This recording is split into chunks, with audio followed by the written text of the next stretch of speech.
Are the other three even on it? Like, those choruses sound like a church choir. The dips are terrible. There was no sense of arching the back, bending the knees. It was straight leg, flat back. Oh, you like the song One True Voice decided to sing? Well, we recorded it too, and it's on our single, so you don't need to buy their single. I love that. Like, it's so petty, it's like amazing. Viewer discretion is advised. Your fave will be criticized. That's Chris. That's Shan. And welcome to CCTV, the nonstop pop show. And we will be rating and discussing the B-sides and bonus tracks from Girls Aloud's debut album, Era. Looking for an awesome global pop music podcast? Chris and I have the inside scoop with extensive experience performing on stage and working at record labels. We review and deep dive into your favorite artists' songs and careers, analyzing all the creative and business decisions along the way. So join us on Patreon at patreon.com/cctvpops and become a part of our amazing crew, including Lily, Lisette, Emily, and Juliet. Subscribe now and let's explore the world of pop music together. Yeah, so we already discussed the standard album tracks from Girls Aloud's debut album, Sound of the Underground, so definitely go check out that review if you haven't already. But as we know, the album was repackaged in November 2003 following the release of Jump, and all the singles from the album also had some B-sides, so we have a lot of songs to discuss for part two of this debut album, Era.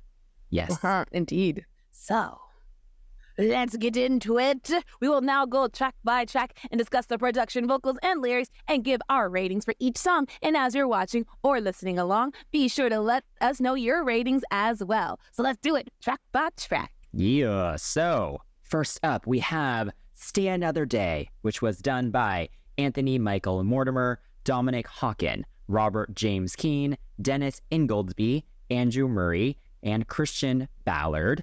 And though ultimately released as the B-side to Girls Aloud's debut single, Sound of the Underground, Stay Another Day was actually the contender to also be a lead single, which is crazy thinking back.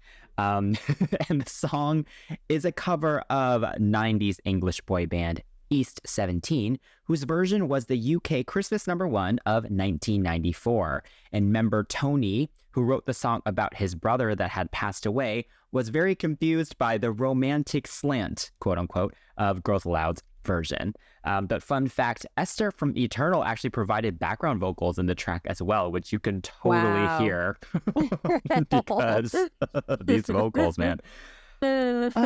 So I've lived with Stay Another Day. You know, it was the second Girls Aloud song I ever heard.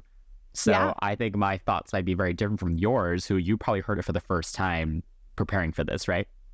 Yeah, actually. I think you may have met, years ago when you first got me into them back in 2020, you said, oh yeah, and it released this. And then we went past it. You played it for like 30 seconds and dipped out. It was so funny because I was like, wait, I was trying to get into it. You're like, no, not worth it. And I can see why you said it. It is not Sound of the Underground. And for them to like not choose this, yay. I can't say that this song is like the best thing I've heard. It's not the worst either, but I can only imagine what it's like to hear something that you've dedicated to a family member being turned into a romantic bop, as the kids say. It's a little strange in that sense. The performance is, it doesn't help either. I guess the whole thing with Christmas, people want sentiment and they don't want like party girls, and I get it. I think Sound of the Underground is a great risk to take, though, honestly. Totally. Especially with One True Voice's release. It's just, why do another like slow kind of mid-tempo song? It's like, why? I mean, even if I hadn't heard the original, or not known Sound of the Underground or Girls Aloud, I think the song isn't like terrible. I will give them that. It's not terrible. It is dramatic sounding with the stay. It sounds a little bit desperate. I'm singing it so wrong. I always sing things wrong. But yeah, it sounds a little desperate. But the longing tone of the whole song, like you miss someone, like I get the original meaning, but the girls really sound like they're like not letting go of someone who's already moved on without them. I will say that the longing tone does add a bit of urgency, and I do appreciate that. So they understood the assignment, and I appreciate that there wasn't like any belting to make it even more dramatic. Like if this was like a Celine Dion track or something, there would have been some, you know what I'm saying? So I appreciate that they didn't like go too overboard because it already has a little bit of a desperate sound to it because of the romantic slant as opposed as a sentimental kind of ballad. They kind of like took the meaning out of it. It's weird. But speaking of Eternal, we did a Pop 101, so be sure to check them out because they also had a song that was covered by Monica, Angel of Mine. But that cover made sense. This one just felt like, what can we do? This one. It just felt kind of just random, honestly. I'm just glad it wasn't their first single. Yeah, I mean, if you look at reality TV shows, this is a very typical song that would be released by a winner of a reality TV show, right? So I get it as the choice. I actually do really like the original version by E17. It feels really sad, which obviously makes sense. And the actual melody of the song is quite beautiful, actually. I also enjoy Kylie's version. She has a cover of this on one of her Christmas albums as well. And she also kept it very bare and very sad as well. So yeah, I think the Girls Aloud one maybe just has too much energy or something maybe, about it. Because the production as well. Actually, I think the production of the Girls Aloud version is all right. Like, it's very full. It's very lush. They did what they could to add some elements because they do so many choruses at the end, and like at least in the production, there's a lot of strings that build, and there's extra drum rolls and cymbal hits. So they did what they could with it. There is a radio edit of it that makes it much shorter, so that really should have just been the main version of the song, honestly. But I will say, I do think Cheryl was the right choice to sing the verses. Yes. She sounds very delicate. She has a nice rasp to her voice. You do get to hear Nadine do some little riffs and ad-libs through the choruses, but otherwise, the vocal production on this, that choir, or I don't know if it's just Esther just repeated over herself, but are the other three even on it? Like, you can tell this is not the five of them. Like, those choruses sound like a church choir. It's phoned in for sure. It's definitely phoned in. I don't know how I feel about that. Sorry, guys. Yeah. And then the performances as well. Oh man, the hip sways that they had to add they're hilarious. It's like, we got to give you some choreo to do to just do sways. So the whole thing is just odd. Like, thank the Lord they found Sound of the Underground. Oh my God. And thank the Lord that they decided not to even put this as the double A side, because that's what One True Voice did, right? They did one original song and then they did Sacred Trust, which we'll talk about shortly. So I think Girls Aloud were going to try and kind of do the same thing, but Sound of the Underground is strong enough to stand on its own. Absolutely. They only wasted a couple promo slots on performing Stay Another Day, so... But to be fair, for those that wanted something more traditional, this was a safe one to go, and maybe it did convince some people to buy the single. So right, it is what it is. It is an audience for it, for sure. Yes. No, you're right. You're so right, actually. Yeah. But in the grand lexicon of Girls Aloud's discography, this is very much at the bottom. It could be, for me, their absolute worst song, actually. So I will give it a 2. How about you? If you guys couldn't tell, I'm very shocked. 2 is the lowest we've ever given on the show. That's the lowest I've ever given. But Girls Aloud's discography is so good, so it's such a high standard, right? So this is just way at the bottom. Oh my goodness. Wow. I was just going to give it a 5. This man said dead, kill it, destroy it. Okay, I was going to give it a 5. Like, somewhere in the middle, because it's not terrible. It's just not them. And it's just basic. It's very basic. Yeah. So I'll give it a 5. Up next is Sacred Trust, and was written by the Bee Gees, members Barry, Maurice, and Robin Gibb, and produced by Ian Cunroe. And Girls Aloud recorded this song as a marketing ploy during the pop stars' rival competition, since their rivals, One True Voice, had chosen this BG cover as their single. But ultimately, it was not included on the Sound of the Underground single and was released much later on the Greatest Hit compilation of 2007. The original Bee Gees version was recorded in 1998 and released on their 22nd and final studio album, This Is Where I Came In. So this one is interesting because we have 3 different versions now. We have something to compare it to. We have their original, their competition, and now their own. I love the idea of them recording this. Like the fact that they were like, oh, you like the song One True Voice decided to sing? Well, we recorded it too and it's on our single, so you don't need to buy their single. I love that. Like that's so petty and like amazing. And I think if you think about it in that sense where they're like, this is just a joke kind of thing and a marketing thing, it makes sense that they didn't need to put much effort into recording it, both production wise and vocally and everything. It sounds like a demo, right? But at the end of the day, for its purpose, it works for sure. I do think, again, like Stay Another Day, I think the actual song is very good. Like the Bee Gees are great writers. It has a really beautiful melody. Their version definitely, I don't know, it's just so signature Bee Gees, So I much prefer the original for sure. And also, to be fair to the One True Voice boys, like before we even get into the Girls Aloud one, the One True Voice version actually is not bad. Like, no, it's not. Their production choices were pretty good. Like, I like the guitar riff that's now leading it. They added a lot of R&B vocal stylings in there. The dance beat, I think, was maybe a little too much, took it a little too far. But, they made it their own. I think, but I do think the song was kind of doomed from the start because I think music in general was already starting to come out of this super cheesy kind of boy band ballad thing.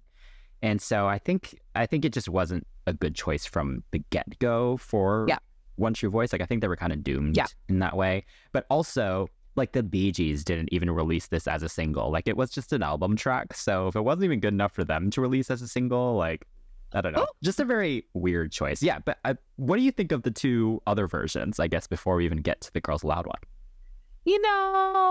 I know that this song is an album came from the album before Maurice's passing, but the sentiment didn't really that kind of sentiment doesn't make me like the song anymore or any less. Like the original sounded okay to me. Like the album itself was a beautiful sentiment, but it doesn't compare to even like their previous album, Still Waters from '97. I think a lot of fans felt that way about that album too. It kind of was like, oh, this is okay, but it's not like them at their peak, obviously, because with all that was going on at the time. But yeah, I think the original sounded okay itself.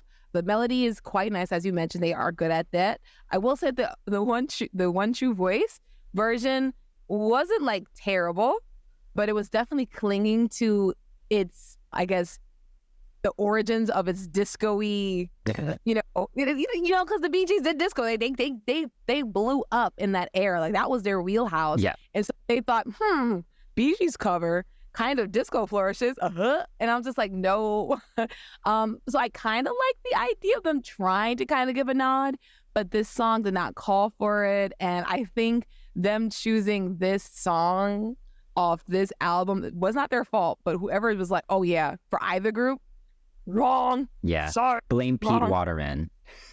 Mr. Waterman, no. He's done great work, but yeah, not the best choice there. Yes. Yeah. It wasn't your best. Regarding the Girls Aloud version, I will say Nadine does sound good on those verses. She sounds very sentimental. And she also added her own little riffs and stuff. She sounds really good. And you can actually hear the other ladies on the chorus. It definitely sounds a bit like middle school choir, though, like group of girls just singing this chorus, just very unemotionally. They probably each just went in once and they're kind of like, okay, we're good, oh my God, Yeah, again, taking into context what this track was recorded for, though, that makes sense. Again, though, we get a ton of choruses at the end, and then, of course, they tried to emulate that tension build that is in the Bee Gees version, but then they end it with like these Christmas bells in the back, and then Nadine has all these extra ad-libs and stuff, and the ending with her extra note is really funny to me. It always makes me laugh. Like, what was that? Yeah, it's all right. It like the production sounds like a karaoke track, right? Like it sounds like the fake ones and the fake. Behind the fake music videos at those Japanese karaoke places. With the random fields, like people on the subway. Yeah, the random people walking around. Yeah. So it as a joke song, this is fun, but that's it. Oh my God, yes. Can I just say I hate it sounds really basic. And then I appreciate the attempt to maintain the main melody, but then like you said, it comes across like really cheesy, but the chorus instrumentation becomes like this like Max Martin style, and I was just like, what is this random like switch up where I feel like I want to bop on my, it becomes mid-tempo and cheesy.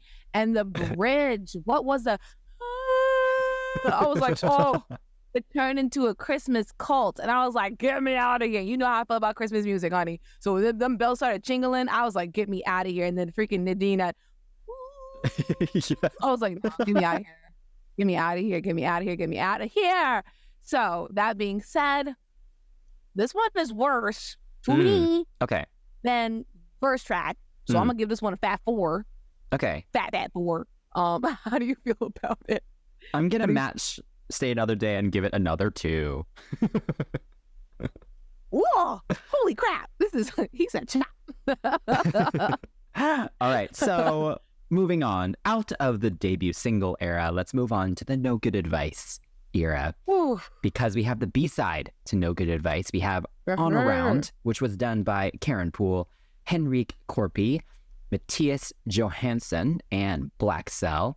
And fun fact, courtesy of Physical on Pop Justice, this song actually was covered by Jolin Tsai, a Taiwanese pop star, in 2009 as well, and hers was titled Run Run. So Karen Poole, we've talked a lot about Karen Poole on this show, and it's been across all the artists, Kylie, a lot of K-pop now. So what do you think? This is one of Karen's earlier songs. Man. You can see, it's interesting, like, reading some of these older songwriters' names on, like, K-pop songs, because they heard some crazy stuff back in the day, and this is one of those songs. It's like, jeez, Louie, what is this? When it comes in, that alarm, I started singing, boys call you sexy. Oh. And they don't, that's just me being me. But what really kind of made it feel like a girl power kind of thing. Or like, I don't even girl power, but it just feels very like marchy. Where's the drums? They remind me of Wow Wow Wow's I Want Candy a little bit. Because the way they kind of just tumble in. And I thought, oh, this is kind of fun. It's energetic. Oh, yeah, what's going to happen? Oh, yeah. And then that first verse comes around and I'm like, okay, that's an interesting start. So it's like, it feels a little clumsy coming in, like they're kind of tripping into the verse. But I don't hate it. I just heard I Want Candy a little bit for a while. But yeah, the siren is alarming, pun intended. And the lyrics, they're sexy and they're fun. And I do appreciate the harmonies throughout the song. It kind of makes the song feel like a march, a marching kind of chant on the way to the rave at the county fair. Like, I feel like, we're all marching down to the fair. The lyrics are very much like nonsense. But I think that's okay. Not everything has to be super serious. I think my favorite part, part that I appreciate is the bridge with the harmonies after all that whispery singing and I appreciate it. And the synths after that, though, they were a bit strange. I mean, this whole song feels experimental for sure. Yeah. God, I don't even know how to describe it. But what really bothered me, I think, aside from like the clunkiness and like a little bit of the clumsiness here and there, top line wise, not bad.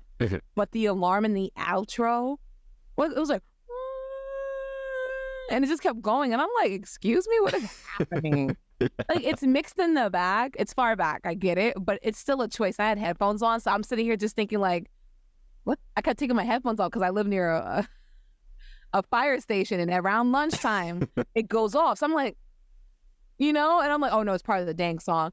So kudos for them. Like, the song just feels very like hypnotizing with the round at the end. But boy, woo, it's a lot. That one. I've realized as I've started doing this show, I've started to like visualize music a lot more. Like, I'll imagine settings and stuff, and I talk about it a lot, but I feel like I never did that before. But anyway, with this song, I'm thinking like aliens invading, and the first thing they do is go to a theme park, and they're on one of those crazy rides where you go in circles and go upside down and stuff. But yeah, that's what this song gives me. I will say though, if you take this top line, which like you said is actually very good, you could turn it into a K-pop song now. You could give this to IVE, you could give this to aespa, and they would kill it. So that's fascinating to hear, actually. And the fact that it already was covered by an Asian artist, shows that there's that appeal there. But yeah, it's very interesting.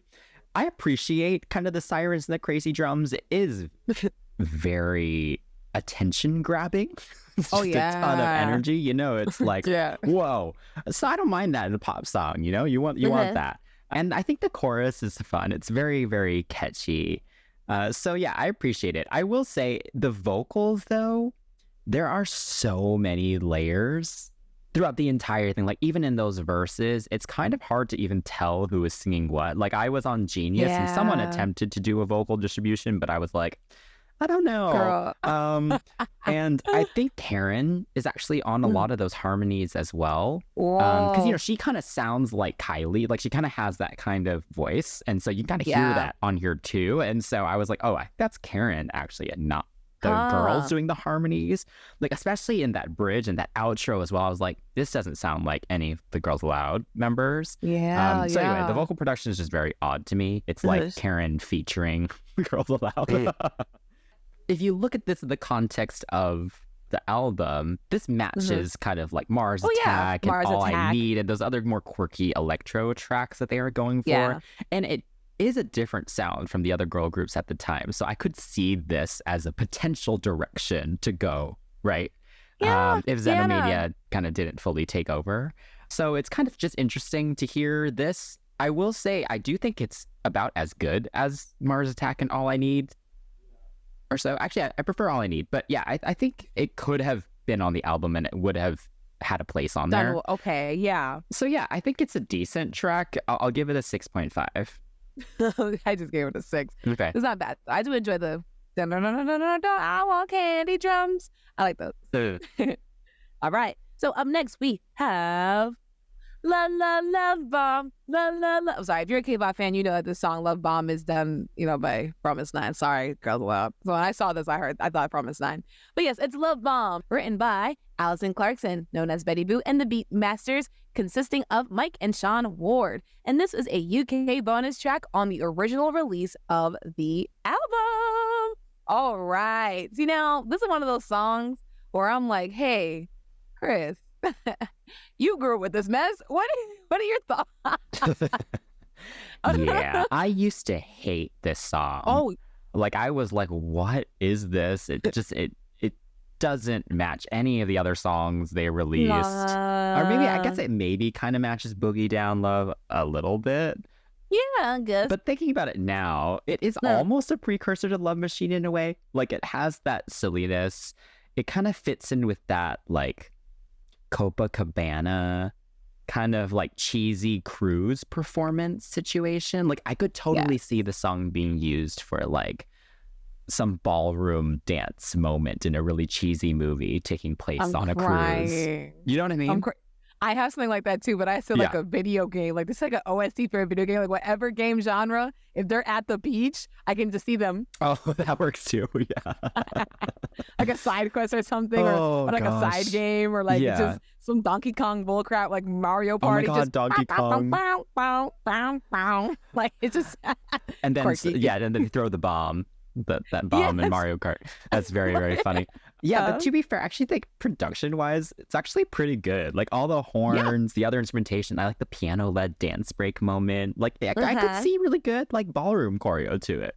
So yeah, I appreciate the experimentation, but it's just bizarre as a song. Like I'm amazed they even released it actually. But it's just a bonus track. So yeah, I will say Cheryl's raps are awesome. Oh my God, like she's doing what she can. And also the enunciation is so funny too, because it's like kind of an American accent. It's not her accent. Yeah, it's not her. So she's enunciating very weirdly, but then she's saying these words like booty and like, it's just like very, very funny. I do think the second verse is the highlight though, with the purr and Sarah doing feeling kind of horny. It's hilarious. I do think, like, honestly, Xenomania probably could have taken this and turned it into something really cool. Absolutely. Absolutely. I feel like the chorus is just like the lazy part for me. Yeah, and it's mildly annoying as well. Like you could love that as like a bridge, and you guys spelling. I know you love a good spelled out chorus, but that wasn't it this time. They dropped the ball on this one. This feels like I wrote down like in my notes. I was like, what in the Spice world is going on? Like I feel like they heard spice up your life and was like, oh, we gotta do something just like that. We got a samba too, but this time just do cha-cha-cha-cha-cha-cha-cha. But I do wonder, like a song like this, even if Zena Mena would have touched it beforehand, I feel like Spice could have done this too. Like, I think it was released around the time like Forever was like already out at this point, and Jerry had already been gone. But can you imagine this song with their hands on it, their quirkiness already kind of just like cha cha cha cha cha. Oh gosh. And then that LC going cha cha cha. Something just silly. Like this would be a funny B-side for me for them. Because it's just so like, what the F? But they'll sell it to you, you know? I do like the little harmony at the end. It was cute. Like if for some reason I'm getting K-pop from this as well. I think because of the cheesiness, and I do appreciate it. I think Boogie Down Love is definitely the stronger wonky track though. Like if we're gonna get wonky going, like this is not the strongest one. Boogie Down Love is the stronger wonky. But yeah, I do like the production. Again, it's giving me the OST for a video game. Bubbles, beach, side quests. I'm here for it. And also, I do want to also say that I wish we would have gotten at least one little performance because I want to see what someone would have choreographed. I'm singing it wrong. It's cha-cha-cha, cha-cha-cha-cha-cha. I just refuse to sing it properly because it sounds manic as hell. But so, what do you rate this love bomb? Is it a bomb? Is it a bop? What's up? I will give it a 4. How about you? You know what? I will give it a 4 as well. You know, it's so funny because I listen to songs like, I know what you're thinking about my butt. Like, songs like, I think I was saying the words wrong, but they've always had kind of quirkiness, but this is just not it. So yeah, I think a 4 is befitting as well. All right. So next up, we have Everything You Ever Wanted, which was done by Steve Anderson, Steve Lee, and Lisa Green. And this was also a UK bonus track on the original release of the album. And we have to shout out, you can't mistake their anthology, the Girls Aloud podcast. They spoke to Steve as well, who we have also spoken to, and they spoke to him about his work on the track. So definitely go check that out because there's some interesting insights in there. But yeah, so what do you think of track 15 on the original album? Wow. This one's so funky and fun and very in your face. So far, this is the B-side I feel that fits the most in with the spunkiness of the standard version of this album. I do think genre-wise, maybe not so much because like they weren't going in that direction. Like a lot of it was like UK drum and bass and some other pop stuff. And they did have something that's a little bit more R&B-ish. What was it? White Lies. I feel like I like this a little bit more than White Lies, but I will say that I think that White Lies had a subject matter that the album was missing. So them being like, where those girls were amazing, that was probably already on the album already. You had that. I wouldn't have been mad if this would have been featured because it would have made White Lies a little bit more like understandable because it kind of stands out on its own as like the R&B-esque kind of track. And this kind of would have maybe supplemented it a little bit or complemented it a bit more. I think the funky R&B pop with groovy kind of, musical influences is not really their bag. And I do wonder what would have happened if another group got it. Yeah. Much like what I said about White Lies. I will say that in the chorus, there's the it sounds like everyday people. So every time I heard it, I kept singing that song. And I know, again, y'all can be like, I don't hear it.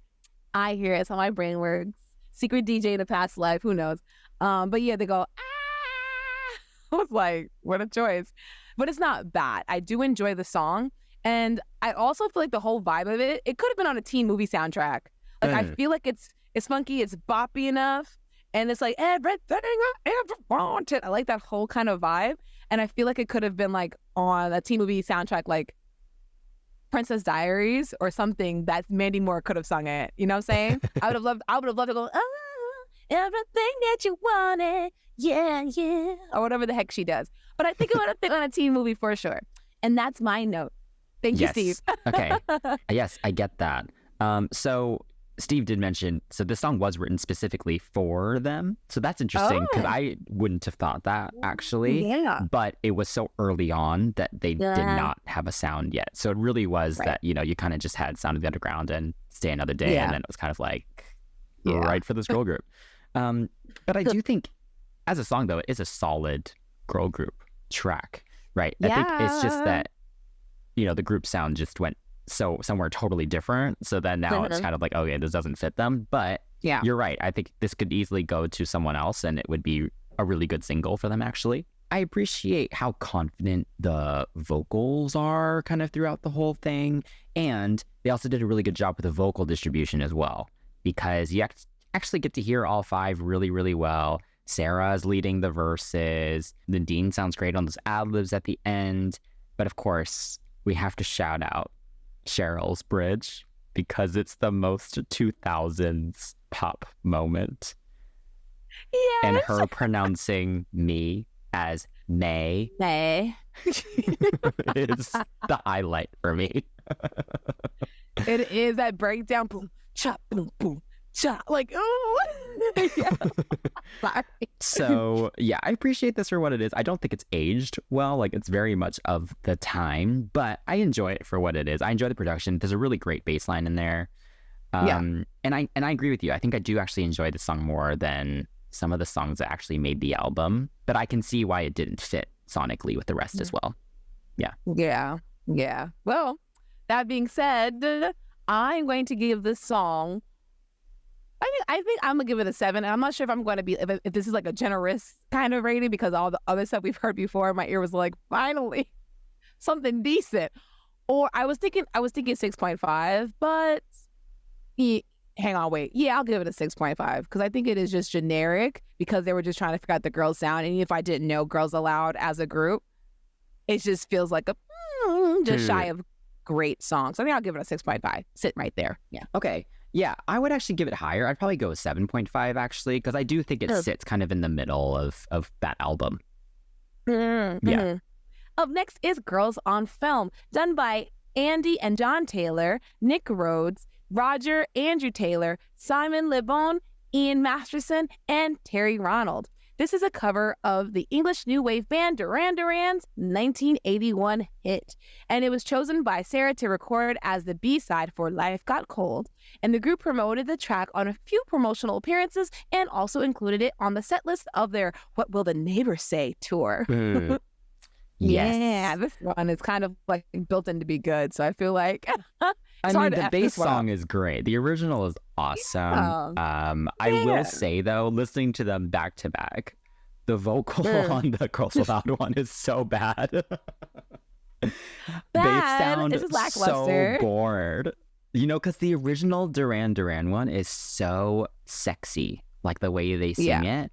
And it's more like staccato and stylized, and even production wise, you get that like really prominent hi-hat and that like guitar riff that's like very recognizable, and you don't have any of that like in this version at all. Like, production wise, obviously they made it a lot poppier, so there's a lot more synths and stuff. I mean, I think they did a decent job updating it. I do wish the camera sounds were a bit more prominent though. Like, they're still in there, but that's such an iconic part of the Duran Duran one that I think it could have just been in here, especially since this was clearly recorded just for another song to do in their set, right? That maybe people would know a little bit better, because they're still so new. They only had like 3 songs to perform, very kind of early pop star situation where you need some covers in your set, right? Sorry. So yeah, I do appreciate the vocal distribution again on this. Like, they each get different lines on here, and especially when you hear the live one that they did on tour, that's when they give it a bit more attitude, and there's some nice harmonies and stuff in there. So yeah, I appreciate it for what they wanted to do with it, and it's kind of it, honestly. I will say the original choreography though is so funny. Like, I mean, I think we talked about it in the last review. Like, their original choreographer who did like No Good Advice and stuff. Oh my god! Just not the best girl group choreographer. Like, a lot of samey stuff. Like, it's all shimmying and hair flips and like body rolls and stuff. And so this is just more of that. But the choices they made of when the dips and stuff happen are very, very funny. So not good. As a B-side, it's fine, but compared to the original, it's not even close. Whoops. This cover is fun for what it is, but I mean, I feel like the song was just built to last. Like, much of what you were saying, like, it's you can't go wrong. You can't really go wrong with this. It is what it is. Like, unless you choose to F this up, it's kind of like it is what it is. But yeah, I think it's fun in a way because it has like that electro pop feel, which does fit them. So again, I guess I appreciate it. But much like what you were saying, I'm getting this feeling like I don't know if they actually knew what the hell they were singing about. But I mean, hey, listen, sorry. I'm It's valid. I'm getting flashbacks of me getting dragged for saying that someone sang without soul. And it's giving me like they are great vocalists, right? Like I could easily sing this song right now to you. But do I know what I'm singing about? Hell no. For the longest time, I used to sing what is it? Overload by Sugar Babes, not knowing a lick of what they were talking about. I just felt so cool singing it. And I'm like, well, once I understood what it was about, I was like, oh, I can sing this a little bit more like the way they sing it now. You know what I'm saying? Like, because I was like, trains on, I don't know, his destination. I was like, what the heck? I don't get it. But then I understood the song and I was like, ooh, trains coming. I can kind of add the attitude that it needs. In this situation, I feel like they're like, oh, I know this tune. Let's just do it. You know, that's what it's giving. I know the tune. Let's just do it. And I'm so sorry if my accent was terrible, but the tune is just satisfactory at this point.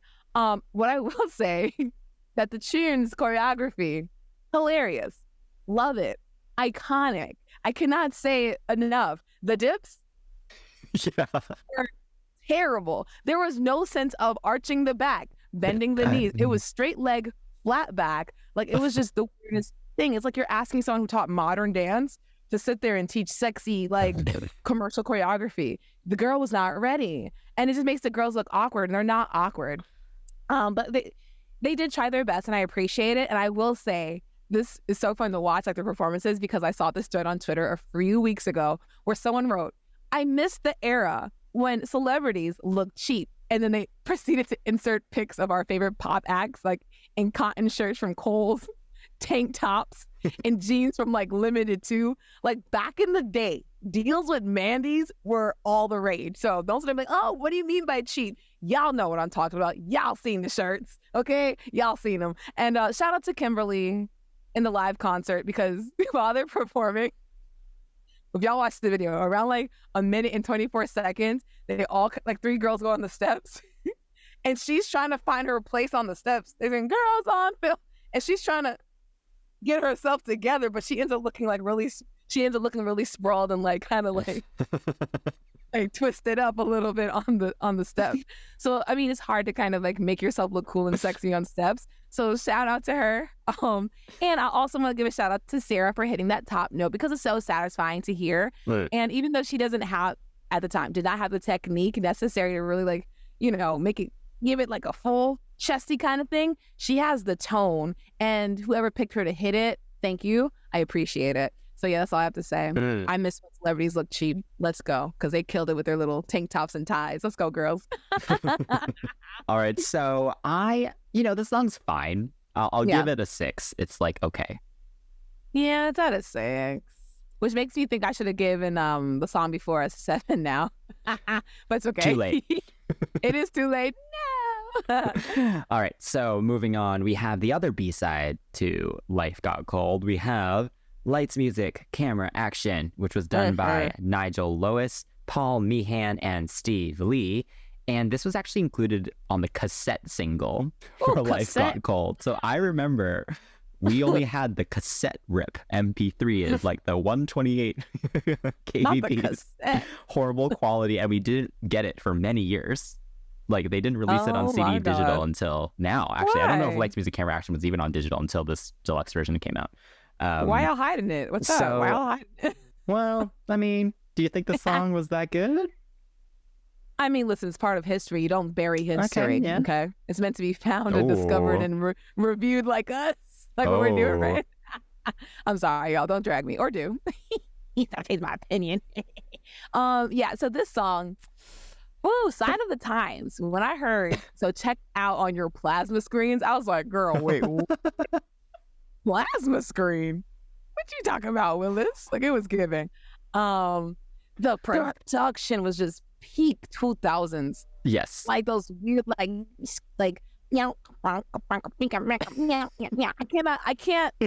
describe what those really wiry, like distorted guitar-esque synths. Yes, I totally get what you mean. Yes, I wrote that too. Yeah. we're both trying to physically articulate what it sounds like. Yeah, it's that like fake guitar synth. But yes, even if you're not watching us, you can definitely hear me and Chris articulating very well. So whatever you hear right now is what it sounds like. That's no exaggeration, okay? And I will say this one lyric that says it's like taking that sound over ground. I was like, who thought they were being clever? Someone thought like, yo, hang on. We got sound this. of the underground. Yep. Yeah, like whoever did this is thinking they're killing the game. They thought they did something. Between that and then the cheeky beep sections in the second verse, there was too much cleverness going on in the song. I was like, wow, this is crazy. Oh my gosh.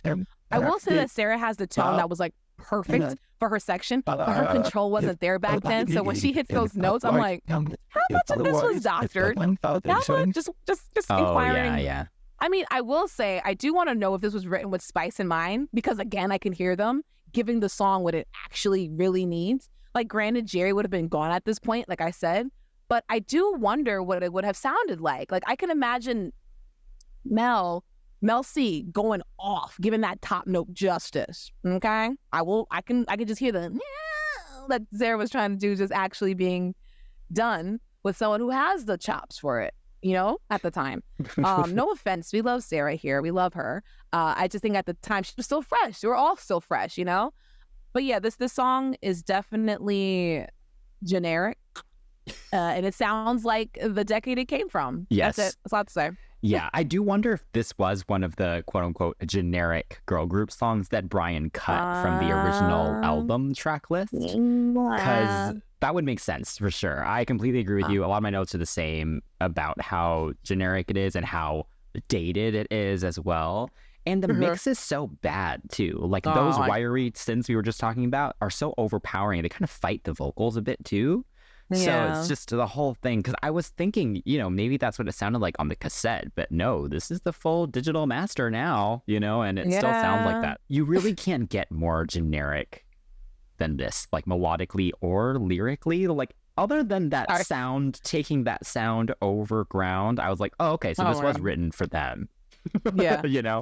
And also Nadine does belt "Come on the Girls" at one point, and that is the slogan from the Pop Stars marketing campaign. Oh, cute. So yes, you're right, there are references to them, but it's just so cheesy. So it's just also the lead into the last chorus makes me laugh as well. That choir of Oz, and then the helicopter sounds before the stop in, like the staccato last chorus with the acapella and the drums and stuff. Oh my god, just so dramatic and hilarious. Absolutely. And the helicopter sounds just take it to the other level for sure. Vocal distribution wise, though, we do get to hear all five again. And yes, Sarah's moment is interesting because I think she can actually sing that very, very well.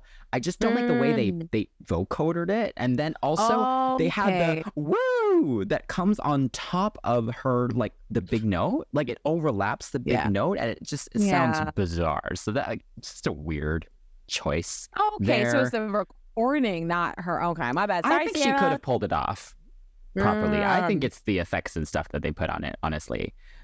So yes, just super, super cheesy.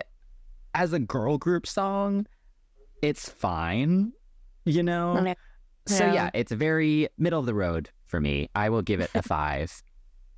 You know what? Yeah, I'll match you. It's very 5-ish to me as well.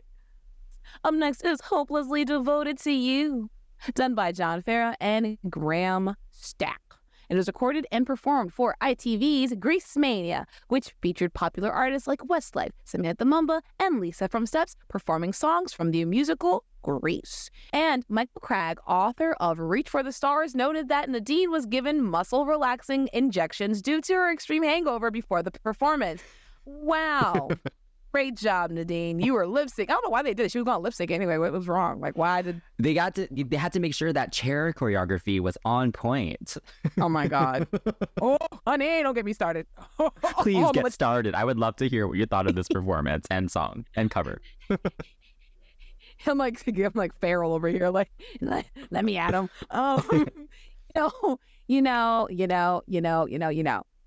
I guess because they were using like a modern, for the time, a modern MIDI instead of like live instruments, that production sounded like karaoke. Okay. It was giving, it was giving, like you said, the random stock Japanese footage and highlighted letters. It's just, it's so disappointing because I'm sure it's not that hard to loop a live instrument. Like the song is pretty simple in structure. Why go through the trouble of using, oh my God, a computer-based audio? I don't understand. And honey, don't even get me started on that. That's the worst part. First of all, choice. It's like she's drinking and she's sitting there calling her man on the phone. But now, like, why is? Because when I hear that sound, I think of like All Night by Janet Jackson that has that bouncy sound. There's a song on Kylie's disco album that has that boingy boingy sound. There's a lot of songs that talk about partying or like having a good time with that boing boing boing boing boing sound. And why is it? I'm at a loss for words. When I heard that, I thought, oh, I wonder what they did with the steps for this one, boy. I was just like, yeah. I thought, what did the choreographer do to this one? Because what do you do? And it's just so awkward. Like the boing makes me think of like rhinos. And when I was listening to the track with my headphones, I beg everyone to listen to both us on the podcast platforms and listen to the song after and listen to the kick drum in your left ear on the second verse. The whole time it was like boom, boom, boom in my ear. And I was like, get me out of here. What's happening? Someone was not thinking, and it bothers me because this is a deluxe version, which means y'all listened to this, remastered it, and still put it out. Why did no one pan this to both sides? Why is it not? It was just boom, boom in my ear. Oh my God. On to positive notes, though, Nicola sounded great in the second verse. I think she sounded very vulnerable and sweet. I liked her part. And Nadine, she sounded so sultry. She can't help it. She said, but now... I said, girl, if you don't get your butt away from this microphone. She can't help it. And then she went to the head voice. And I was like, girl, go off. But what bothered me was the last note because it was just so lame and short. She said, and disappeared. It's like, no, don't do that. I won't hit the live performances yet because I feel like I'm talking a lot about the production itself and the vocals. So tell me what.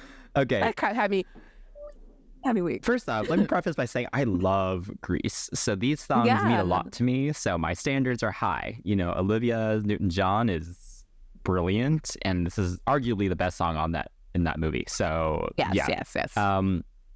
This production, the boing is the most hilarious part. But I think what's funny about it though is that it's isolated. Like it's used in a bling and then like by itself and into the verses, and it's so the reverbs. Yeah, it's like, oh my gosh. So you thought you were doing something with this. You thought you were making like a really cool choice here. So yeah, very bizarre. I agree with you though. Vocally, I actually think they all sound really, really good. Cheryl, you know, she uses her vocal fry very effectively, and she does sound very delicate. Like she does that very, very well. I think more so than her belting. Like when she sounds really kind of soft like this, it's really her bag. Then Kimberly, she sounds super full.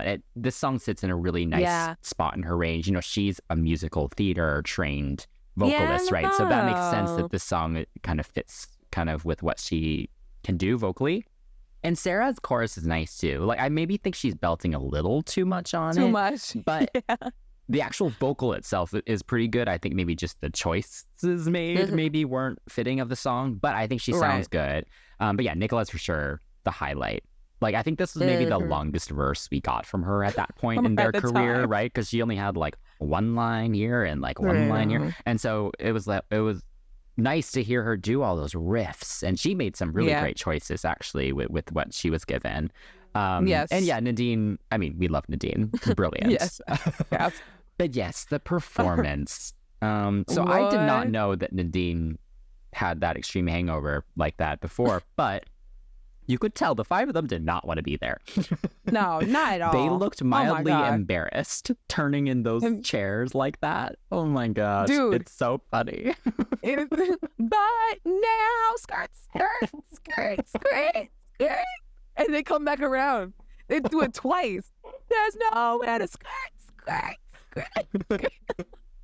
I need someone to do like a music remove, like, you know, those sounds. Yeah. I heels going clop, clop, clop, clop, clop as they're trying to turn. Oh man. Yeah, it's so funny. Honestly. The costuming also, they look so cheap, those dresses that they're in. I will say Yeah. Sarah looks like Olivia. Like they did the hairstyle from the movie. So I was like, whoa, she really looks like Olivia there. But yeah, I would love to watch the other performances from this show. I remember, I think Westlife did Grease Lightning, and that was really fun. I remember. Yeah. But I did buy this soundtrack because Girls Aloud was on it. So Oh, that's nice of you. That there was you go. I generous. was a supportive fan, but wow, this You were cover was very not supportive. it. No, the performance is so funny because Sarah's like, I'm out of my head. Like she's smiling so much, and I'm like, girl, your lip syncing. Your mouth flap should not be that wide. Okay, first of all. And I gotta say, if you look at, I love Nicola. I love her so much. She's great. She's a quirky little sister, bruh. When after the second verse, the choreography falls apart. They're off. You want to talk about a good time, bruh? It just kept falling apart. Like they could not get it. I don't know what was going on. They were all but it just hungover, I guess.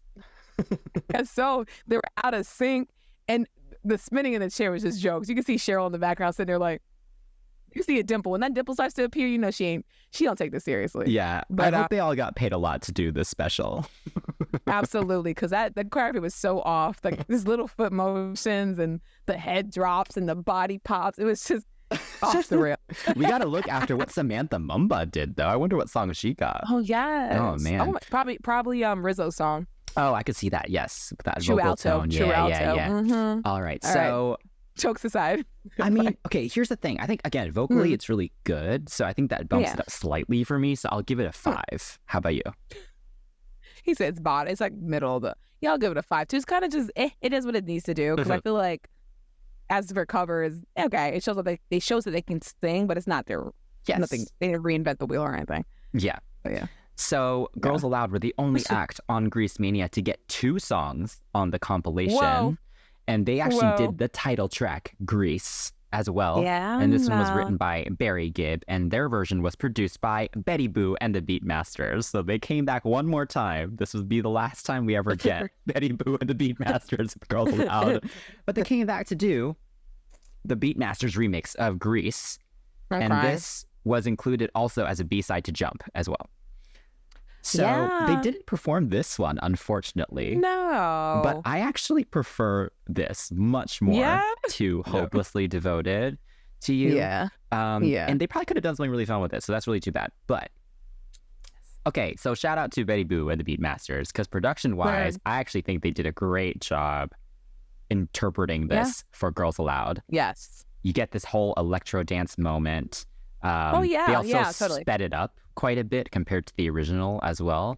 And to be fair, I love the original version. I love Frankie Valli's voice. It's obviously very iconic. And his was obviously a lot more organic. You have strings and you have guitars and stuff with the disco element, but, you know, still more organic. So them upgrading it to this kind of full electro pop disco situation for Girls Aloud totally makes sense. I will say the only choice I do think is maybe takes it a little too far is the that are in the back.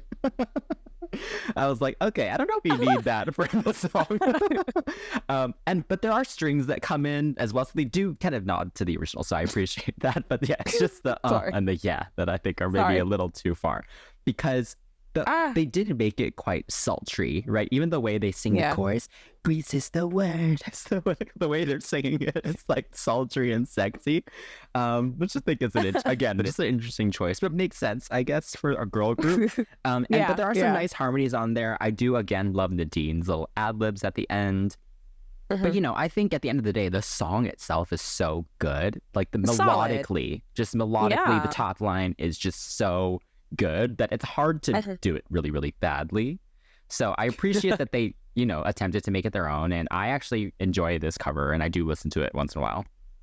Yeah. No, it's nice. I think this one's cool. I think the little breakdown, the life of illusion, like I think the little pew pew pew lasers toward the end kind of like add a nice little thing, and then have a dance break moment. Like it feels like something that the Pink Ladies would have done. You know, like if there was a Pink Ladies version of the Grease soundtrack, the Grease song on the Grease soundtrack, this would have been a cute little fun little addition, you know. Frenchie and the girls just kind of, we says the word, it's the word, you know, so I appreciate it. I will say the Frankie's original version is a lot more cooler, but this is fun. Like this one kind of makes you feel like, okay, this song could be taken anywhere because it was so bare, but not like basic. It was just right for the time, right for the song. It was for the guys. It was Danny's song. Like he's the one using the grease. Hello. His car was dripping the grease. But this kind of gives a different like girly flair. You can see like, you know, a little bit of a disco moment. There's a cowbell. Like, honey, it gives what it needs to give. But I do wonder what would have happened if they would have just given it a little extra some. You know, give me a real dance break with some real bridge and a breakdown. But I do appreciate the ad-libs at the end. I think it's great. I wish you would have gotten performance, like you said. Some actual, you know, step, touch, and point, you know? No, at the end of the year, like, come on. That deserves choreography. But, you know, instead we got the skirt, chairography. But whatever. What can you do? All that being said, solid cover for sure. And I was actually pretty surprised that they covered more songs than what I thought, actually. I'm not going to lie. I was like, oh, they did more covers? Yeah. So what do you rate? I'll give this one a higher score. I'll say this one's a 7 because the other ones, they need help. This is like, which is crazy because the song is like so good. I know. But it's not their song. It sucks. Yeah. It doesn't. I will match you with a 7. Yes. Yeah. All right. Up next is another cover. And it's A Jump, done by Gary Paul Scardina, Marty Sharon, Stephen Mitchell, and produced by Brian Higgins and Zetamania. Originally recorded by American girl group The Pointer Sisters in 1984, Girls Aloud were chosen to record a cover of the track for the Love Actually soundtrack in 2003. Although it wasn't used in the movie itself, the film's director Richard Curtis called Zetamania specifically about it. The song is credited by the group and everyone involved for being a massive turning point in the group's career, with their album sales doing only okay, and they were actually in danger of being dropped, but Jumped gave the girls an opportunity to showcase a lighter and more fun side of themselves, and it was a massive hit, hitting number 2 on the UK chart. And I remember you showing me this song and me being like, oh my God, I like this. I think I even listed this as one of my favorites. Yes. Right? For 101. You were like, I thought you were going to do I Don't Speak French. And I was like, no, this is the song. Yeah, I mean, I like this cover a lot, so much. And I love the electro popness of it. And I just think it fits their personalities and their voices really well. Like, oh my gosh, something about it is just right. And it sounds like nice next to Sound of the Underground. I could listen to Sound of the Underground and then listen to this and be like, okay, this fits on the album, you know? So kudos to them for reproducing it in a way that makes sense for the time, makes sense for the girls, and also the vocal production itself, it matters. You know what I'm saying? Because the Pointer Sisters, you know, they're from America. They were giving a little bit of soul. And you had Nadine holding it down, that first part of the verse, and the show comes around, it's very sultry. And then the girls singing together as a group is just so fun. I love the unison singing. And then you break out with some harmonies here and there. Oh, man. It's so fun to watch them perform it, too. And yeah, I can go on and on about how much I love this song. So I'm glad it's not going to give away my score. Yes. Yeah, I agree with you. I think Zetamania killed it with the production. Yeah. They did a great job updating the track. Because the Pointer Sisters one is very 80s, right? So kind of like what we were saying with Grease, like to make it more dance pop, a bit cooler. And just a bit more of a roller coaster as well. Like the bridge in the Pointer Sisters one doesn't really sound like anything, honestly, like production wise, like it doesn't take it anywhere different. But then the Girls Aloud one's very dramatic, like the way they did it with Kimberly and then Nadine doing all the oohs in the back. So I appreciate that they did elevate the song quite well. I will say vocally, yes, they do sound great, but poor Nicola getting the one line. Oh my God. Yes. Like the performances make me laugh because she always does the absolute most. Because her line is just, oh, it feels so right. Like that's it, right? And so there's performances where she'll be like, "Oh, this!" She'll like belt the crap out of it. She'll like do a huge note at the end of it. Like it's hilarious to me because she like doesn't do anything else the entire song. So anyway, I appreciate it. She's like, even if I'm gonna give it 110, so y'all won't catch me slacking. Yeah, all right, yeah. like, You giving me these 4 words? I'll do these 4 words. Yeah, yeah. I'm crying. I will say I appreciate the union singing, but I do wish the harmonies in the chorus were a little less session singer. Like it's giving me kind of what Stay Another Day had, right? Like you hear a lot of other voices on here, and especially when they sing it live, you can hear in the backing track it's not them. Like it sounds like karaoke choir backing vocal behind them. Damn. So I not don't the love that. BGBs. I don't love that.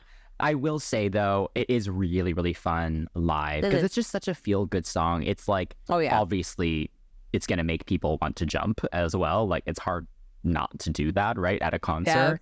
And it really did play such a pivotal role. I remember like being a fan, obviously, when this came out, and you could really feel the momentum that came with this song being released as well. So I will always appreciate it for that too.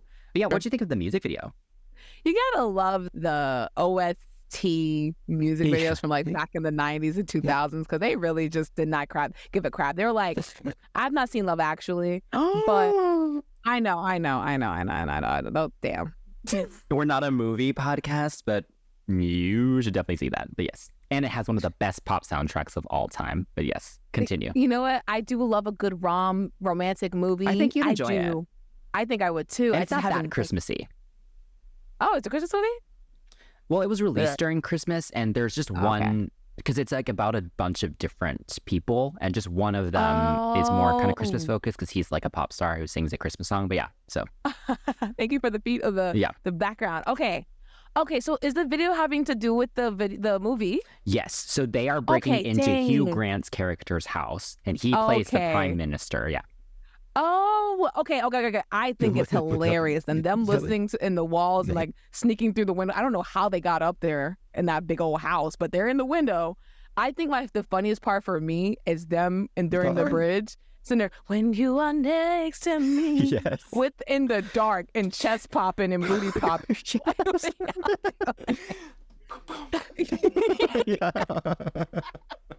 That had me in hysterics. Because even without the context of knowing everything, I look at it, I'm like, why are y'all in the dark? What's going on? I mean, it's supposed to be sultry, but it's just, y'all look like a bunch of just ragamuffins in my house. It's in the prime minister's house. It's on his desk, so it's very scandalous. Yes. I think it's so much fun watching them come down the stairs and like dancing and singing and dancing throughout the house. They're terrible for like this video. I'm on the bed. I'm on the wall. I'm climbing through they just like I don't know. They never find him really, but I think it's cute. It's the lens flares on the screen, the fan blowing. I'm like, this is a very involved house. But yeah, it's simple enough. It does what it needs to do. They look hot.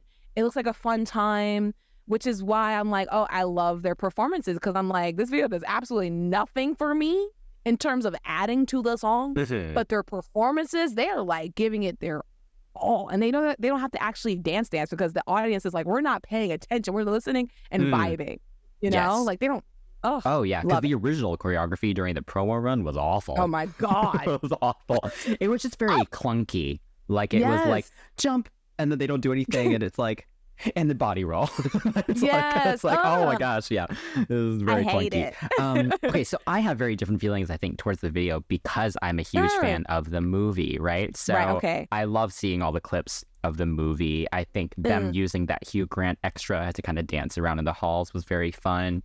And, you know, like you said, it's for a movie. So they take one scene and they do what they can with it. I do wish there was a little bit more of a story, like maybe they crash a meeting or something at the end or something. But, you know, they probably didn't have the budget to pay for cameos for anyone. So it was like, okay, you guys get the set for a couple hours. Go. Right. You know? That's what it was giving. That's what it was giving for me. I was like, but yes, I agree. The bridge is definitely the best part. That dark lighting and the flashlights and the writhing and the chest popping. That's writhing. Yeah. Yes.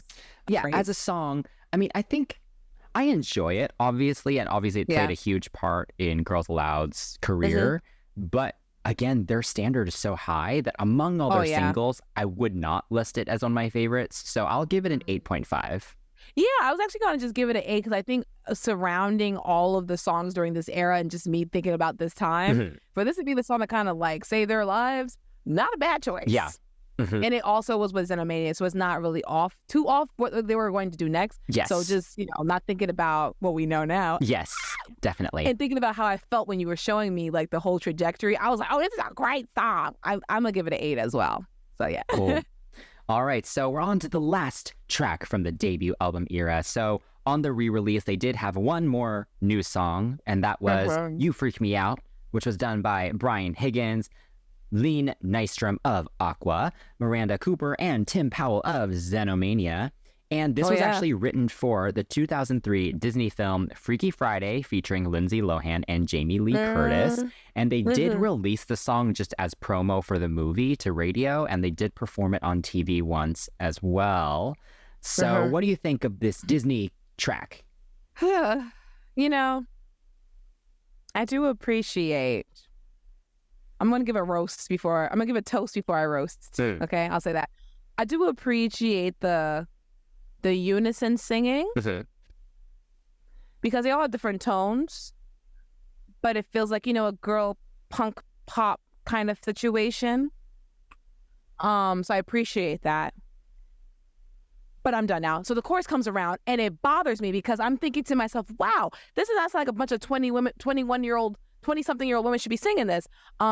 It just, no. And then I thought to myself, wow, good thing they didn't keep this whole concept, because if they would have kept this concept, it would have felt like a farce because they don't play any instruments. So I started like nitpicking and I was like, oh my God, I cannot. Like, it kind of fits on the album in a way, a little bit because of the rocky kind of thing, but it's too American. It's very American.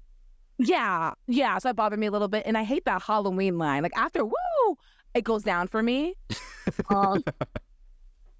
Yeah, I hate that Halloween line. Again, it is for a Disney movie, like you said. So I was like, oh God, it just throws me off. It's just a little lazy. The chorus is not really like that well thought out. And I kind of feel like, is it because it was for an American song? Is that why you didn't want to try? But what can you do? I can see why it's a B-side. This was the one that should have been on the cassette tape. Just saying. The lost cassette tape. Dang. I think this random break in the middle was just unnecessary. And I think there may have a little slight tambourine moment, but not long enough. So no good advice revival. There was a guitar solo, but we already have that. Which is crazy because the Freaky Friday soundtrack here in America, like the band's the Pink Slip song was so good. So they hear this, it's just like, Well, this didn't actually make it onto the soundtrack, right? Like, I mean, maybe it did in the UK, but I don't think it's in the movie, is it? I mean, someone from the UK tell us, but I'm pretty sure it's not in the American one. I think as a Disney movie song, it works. Like, you have the, kind of cheapo pop rock, kind of fake pop rock kind of situation. Like you could see Demi Lovato singing this or something, from back in the day. And not in a bad way. I mean, you know what I mean? No, though right. It's like very much in line. Exactly. It's very much in line with all of that. And the angsty lyrics, I think, are actually kind of fun, to be honest. Like, some of the lines at least are funny. Like, they're not super generic, right? They're clearly giving angsty teenager rebelling against their parents, but they're so immature that, they're probably thinking like, as a kid, they're like thinking they're like totally given like a grade burn. But like in real life, it's like, I think you're weird. It's written on your resume. Like, I was like, what? And like, my feet don't fit in your sensible shoes. Yeah, see, that's what I don't like. That's what I think it's funny. I think it's funny because if you're thinking about it in the sense that it's like a 13-year-old singing it, you know what I mean? Yeah. So for that, I think it's fine. Vocally, it's okay. I think the distribution is good, but again, they all just sound a little bored. And then if the lyrics are, I've got to scream, I've got to shout, but they're singing like, I've got to scream, it's like they sound so bored, and which it just doesn't match. Wow. Yeah, it doesn't match it. They're shouting. Not, are they? Not much energy between that shout. Not much feeling behind that shout.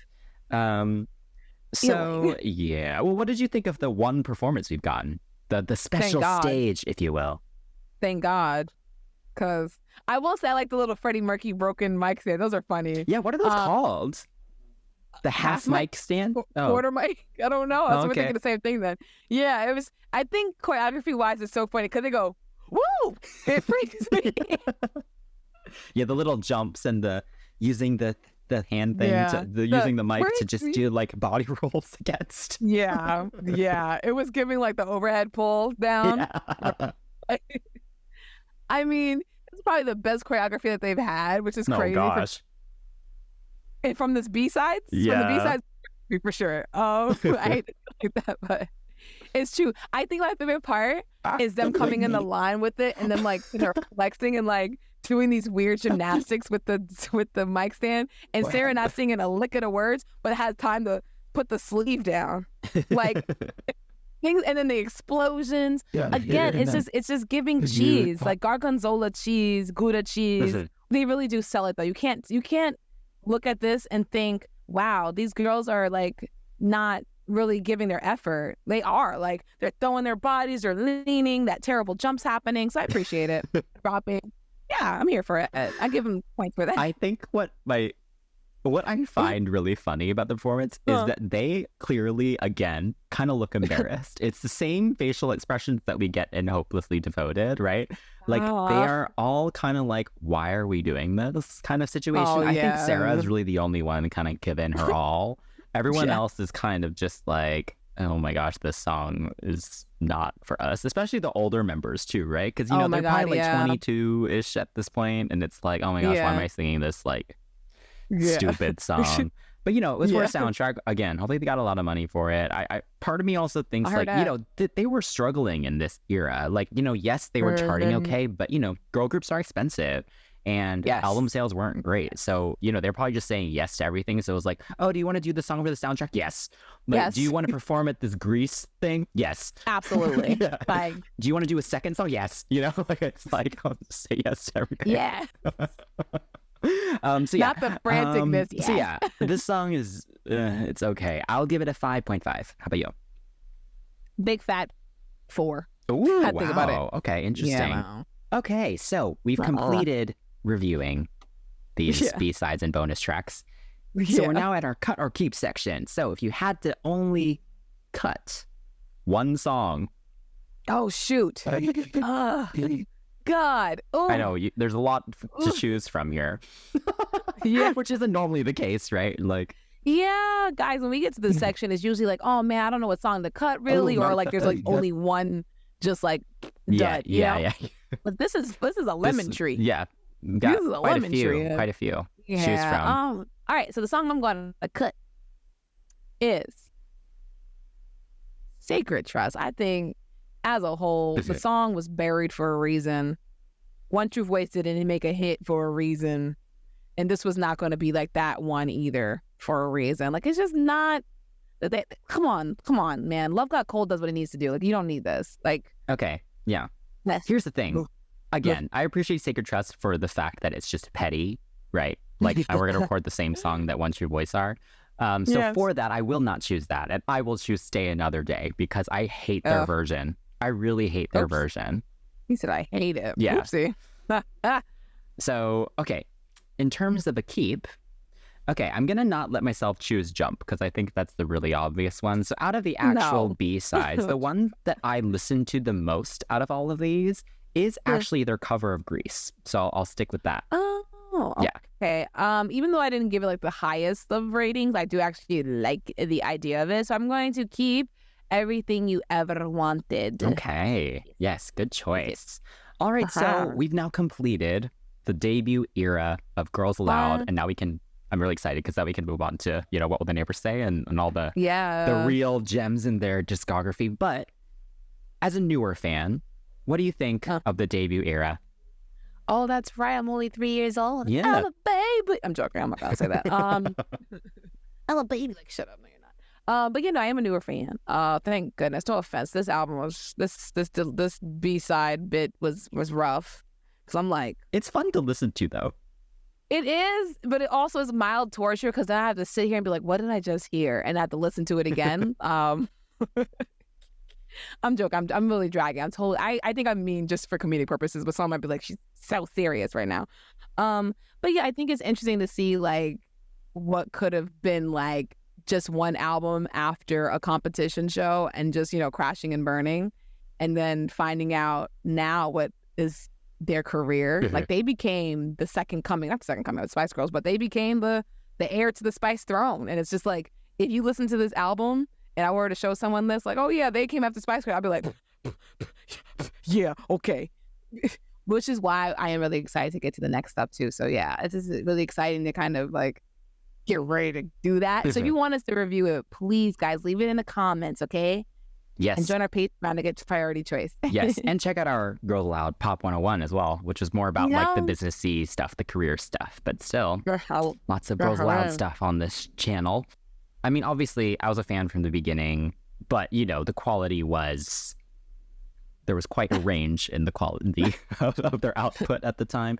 But it was great being a fan because they were saying yes to everything, right? Like it was like, oh, they have these random songs on this Grease soundtrack. Oh yeah, like, yeah. They're like performing here. There were so many performances from that era. Like I think No Good Advice, there's like hundreds of performances you can find because they were literally doing it everywhere they possibly could. So as a fan, obviously I have a lot of attachment to this whole era, but a lot of these songs have just aged horribly.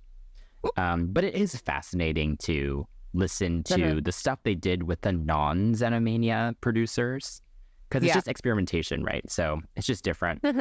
So yeah, very much enjoyed these 2 episodes and very, very excited to talk about the next ones. Oh yes, so this will be very exciting. So let us know in the comments maybe which album exactly. You don't have to go in order, but we could. Let us know. And what do you all think about the B-sides and bonus track from Sound of the Underground album era? And like I said, if you want to hang out with us and the crew on Patreon, you get priority choice, and you can comment below or message us at CCTV Pops on social media because we will respond to you and show you lots of love if you show us love too. Don't forget to like, subscribe, and turn on notifications for our YouTube channel. And if you're enjoying the show on a podcast platform, please give us a follow, rating, and a review. Until next time, that's Chris. That's Shan. And we're signing off from CCTV, the Nonstop Pop Show.